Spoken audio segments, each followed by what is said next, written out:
Have you ever said something as a joke, only to discover it was exactly what someone else had been waiting to hear? That's what happened to me, and it changed my life forever. If you've ever wondered about the line between friendship and love, stick around. And if this story resonates with you, please hit that like button and subscribe to see more real-life stories that might just give you the courage to take your own leap of faith. The rain pounded against my apartment windows that Friday night, the kind of downpour that makes you grateful to be inside.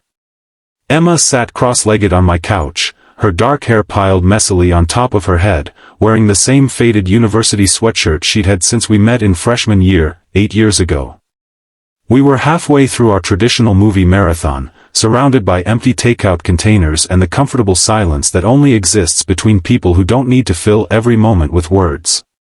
I watched her laugh at something on screen, the way her nose crinkled slightly at the bridge, the dimple that appeared on her left cheek. I'd seen that laugh 1,000 times before, but something felt different tonight. Maybe it was the storm outside, or maybe it was the fact that earlier that day, my mother had called to ask if I was ever going to settle down. Whatever it was, I found myself staring at Emma, wondering how I'd never noticed how perfectly she fit into my life. "What?" she asked, catching me looking at her. "Do I have something on my face?" I shook my head, feeling suddenly reckless. "Just thinking that we should get married." I said it with a smile, the way we joked about 100 things before. We'd always had that kind of friendship, the kind where we'd make outlandish suggestions, like moving to a remote island or starting a llama farm.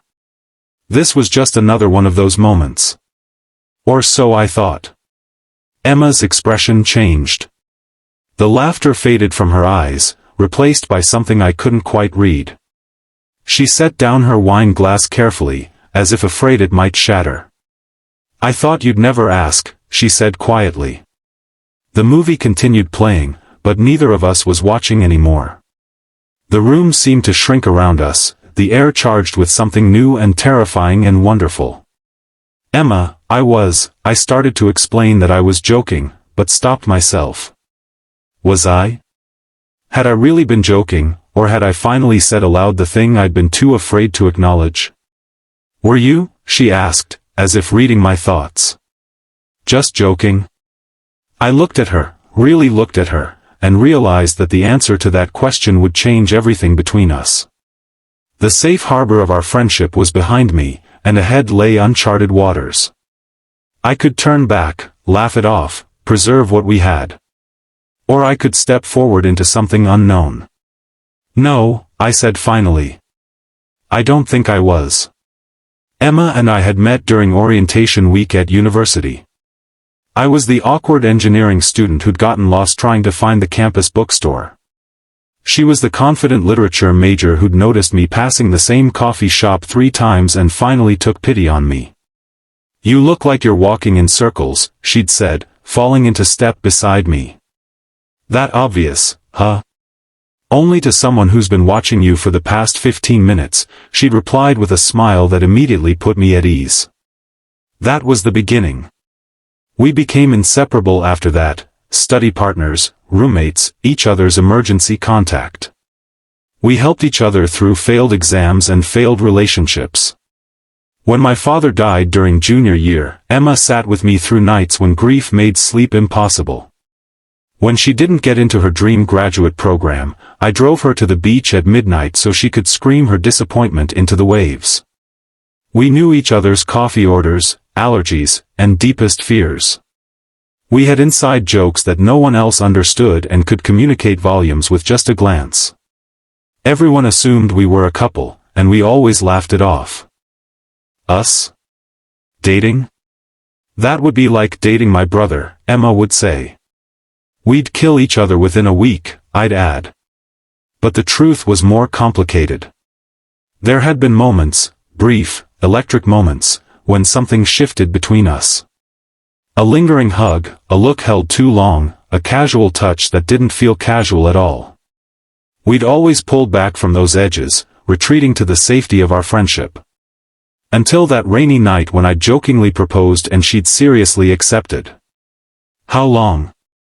I asked her, as we sat facing each other on the couch, the forgotten movie still playing in the background. How long what? How long have you felt this way?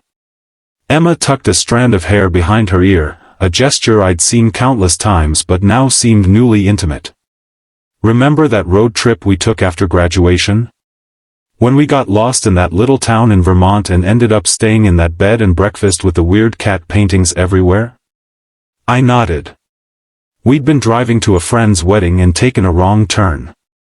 By the time we realized our mistake, it was too late to make it to our original destination, so we'd found the only accommodation available in the tiny town. There was only one room left, she continued. With one bed. And you insisted on sleeping on that tiny love seat that was about 2 feet too short for you. I woke up with the worst crick in my neck, I remembered. I know. But that night, watching you try to fold yourself into that ridiculous furniture, complaining the whole time but refusing to make me uncomfortable. I realized I was in love with you. She looked down at her hands. And it terrified me. Why didn't you say anything? Why didn't you? She countered. It was a fair question. Why hadn't I recognized what I was feeling? Or had I known all along and just been too afraid to risk what we had? I think I've been falling in love with you in pieces, I said slowly, trying to make sense of my own heart. So gradually that I didn't notice until it was already done. You're just Emma. My person. I couldn't imagine my life without you in it, and I was afraid that changing things would mean losing you. And now? She asked, her voice barely above a whisper. I reached for her hand, marveling at how such a familiar touch could suddenly feel so new. Now I'm still afraid. But I'm more afraid of not knowing what we could be. She intertwined her fingers with mine. So what do we do now? I don't know, I admitted. I've never turned my best friend into my girlfriend before. Fiancé, she corrected with a small smile. You did propose, after all. That wasn't a real proposal, I protested. When I really propose, it'll be much better than blurting it out during The Princess Bride. So you're planning to propose again someday? I'm planning to do everything right with you, I said, and meant it. The transition from friends to something more wasn't as seamless as romantic movies would have you believe. We had our first fight 3 weeks later, over something so trivial I can't even remember what started it. But I do remember that we both fell back into old patterns, saying things we knew would hurt because we knew each other's vulnerabilities so well. This is exactly why we shouldn't have crossed this line, Emma said, tears in her eyes. We're ruining everything. Maybe we are, I shot back, hurt and defensive. Maybe some people are just meant to be friends. She grabbed her jacket and headed for the door. In the past, one of us would have stormed out, cooled off, and then returned as if nothing had happened. But this was different now. This wasn't just a friendship spat, it was our first relationship crisis. Emma, wait, I called after her. Please don't go. She paused, hand on the doorknob. Why not? Because we're not just friends anymore, and we can't act like we are. We can't just walk away and pretend this fight didn't happen tomorrow. She turned to face me, her expression guarded. So what do you suggest? I suggest we stay and figure it out.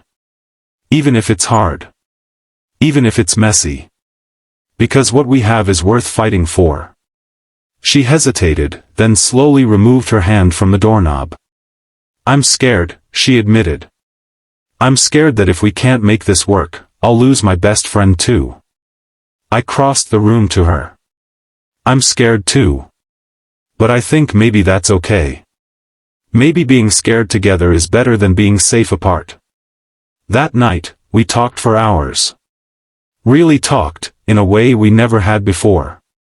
About our fears and expectations, about the weight of our history and the uncertainty of our future. It wasn't easy, and it wasn't the last difficult conversation we would have. But it was honest, and it was a beginning. 6 months into our relationship, Emma received an offer for her dream job, teaching at a prestigious university on the opposite coast. In our friendship days, we would have celebrated her success and promised to visit each other often, accepting the distance as an inevitable part of growing up. But now, the prospect of separation loomed like a shadow over our newfound happiness. "You have to take it," I told her, even as my heart rebelled against my words. "It's everything you've worked for." "But what about us?" she asked. "Long-distance relationships are hard enough for established couples. We're still figuring this out." "We'll make it work," I promised, with more confidence than I felt. "We've been in each other's lives for 8 years. 3,000 miles isn't going to change that." But privately, I worried. Our relationship was still so new, so fragile in some ways. Could it withstand the strain of distance? Would Emma meet someone else, someone who could be there for her in ways I couldn't? Would I become just a voice on the phone, a face on a screen, gradually fading from her daily life? The night before she was scheduled to fly out, we sat on the floor of her half-packed apartment, surrounded by boxes and the ghosts of our shared history. "Ask me to stay," she said suddenly. "What?" "Ask me to stay, and I will." I looked at her, this woman I'd loved in one way or another for nearly a decade, and wanted more than anything to be selfish. To ask her to choose me over her dreams. But I knew that wasn't love. "I can't do that," I said. "I won't do that to you." "Why not?" "Because I love you too much to be the reason you give up something you've wanted for so long. And because if I asked and you stayed, someday you might resent me for it. And I couldn't bear that." She was quiet for a long moment. "So what do we do?" I took a deep breath. I think I come with you." She stared at me. "What?" "I can work remotely. My company's been pushing for more flexible arrangements anyway. It wouldn't be right away, I'd need a couple of months to sort things out. But I could join you." "You'd do that? Leave everything here?" "Emma, you are everything. The rest is just geography." She launched herself into my arms with such force that we both toppled backward onto the floor. "Are you sure?" she asked, her face hovering above mine. "I've never been more sure of anything," I told her, and realized it was true. The move wasn't easy. There were logistical challenges, moments of doubt, the stress of starting over in a new place. But there were also unexpected joys, exploring our new city together, building a home that was truly ours, not just mine or hers. We discovered new sides of each other. Emma was surprisingly adept at navigating bureaucratic hurdles, while I revealed a hidden talent for finding the best local restaurants in any neighborhood. 6 months after I joined her on the coast, I took her back to that same beach where she'd once screamed her disappointments into the night. But this time, as the sun set over the water, painting the sky in impossible colors, I got down on one knee. "I'm not joking this time," I said, opening a small velvet box to reveal the ring I'd spent months searching for. "Emma, will you marry me? For real?" She didn't say, "I thought you'd never ask," this time. Instead, she said simply, "Yes," her voice breaking on that single syllable. And then she was in my arms, and we were laughing and crying and promising each other forever. Our wedding was small, just close friends and family gathered in the botanical garden where we'd had our first official date. Emma wore a simple white dress and carried wildflowers. I wore a blue suit that she'd helped me pick out. We wrote our own vows, which made everyone cry, including the officiant. "I promise to be your best friend and your partner," I told her. "To support your dreams as if they were my own. To argue with you fairly and make up with you completely. To remind you of who you are when you forget, and to let you remind me. To love you through all the changes and chances of our life together. I promise to never take for granted the miracle of finding love with my best friend," she vowed in return. "To always see you as clearly as I did that day in the rain. To be brave enough to grow with you, even when it's scary. To choose you, every day, in all the big and small ways that love asks of us. As we exchanged rings, I thought about the journey that had brought us to this moment. How a joke had revealed a truth we'd both been hiding from ourselves. How we'd risked the comfort of friendship for the unknown territory of love. How we'd faced our fears and chosen each other, again and again. 5 years have passed since that rainy night when everything changed. We've built a life together that's better than anything I could have imagined. We've weathered job changes and family crises, celebrated promotions and holidays, argued about dishwasher loading techniques and made up with takeout and dancing in the kitchen. Last month, we welcomed our daughter into the world, a tiny, perfect person with Emma's dark hair and my stubborn chin. As I watch Emma rock our baby to sleep, singing softly the same lullaby her mother sang to her, I'm overwhelmed by gratitude for the joke I made and the honest answer that changed everything. Sometimes the greatest love stories don't begin with love at first sight. Sometimes they begin with friendship, with years of knowing someone's heart before you recognize it as your home. Sometimes they begin with words spoken in jest that turn out to be the most serious truth you've ever told.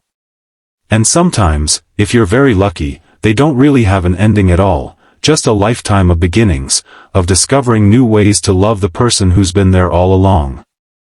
If this story touched your heart, please like and subscribe for more content that explores the beautiful, messy, complicated ways we find and keep love in our lives.